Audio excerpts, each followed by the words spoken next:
بسم الله الرحمن الرحیم. محترم قرآن مجید کی یو صورت ته صورت اخلاص د دې ډېر زیات فضایل راغلي دي چې څوک وایي دا درې پیرې ولولي نو الله تعالی وایي دریو پیرو لوستلو سره د یو قرآن مجید ثواب حکمن الله تعالی هغه ثواب ورکوي او چې څوک دا صورت اخلاص هغه سل پیرې ووایي نو الله تعالی وایي د 500 کالو عمره ثواب الله تعالی ورکوي. دا حدیث شریف کې راغلی دی. دا شان دی چې کم کس دا 200 پیرې وایي دا صورت اخلاص الله به رزق دروازې کولاوي. او یو پیره یو صحابي و هغه به چې امامتي ورکوله د هغه به مونځ کې یو رکعت کې به بل صورت کې وي او دویم رکعت به خامخا دا صورت اخلاص وي.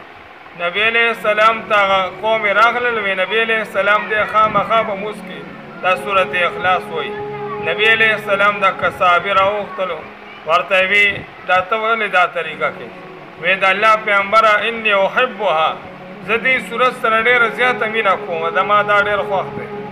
نبی علیہ السلام ماته وفرمایي چې دکه محبت د دې صورت چې دی دا به تا جنت ته داخلوي. بیا بله پیره یو نبی علیہ السلام یو پیره یو صحابي لګیا او صورت اخلاص هغه ورد کو. نبی علیہ السلام فرمایي وجبت وجبت. نو صحابه وی تاسو وجبت وی د دې څه مطلب؟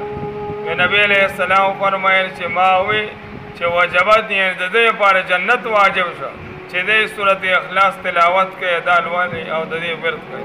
نه پکار منګه تاسو لدای چې صورت اخلاص رس کې کم از کم 200 پیری وو نو هر قسمه دروازې د خیر او د خوشحالو لارې برات الله تعالی کولاوي.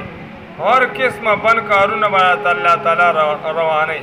نو پکار دی چې موږ د صورت اخلاص تلاوت کوو ورس کې کم از کم 200 پیری وو که زنانه دي که نارینه دي خپله به هم او نورو ته به هم د دې ترغیب ورکړو.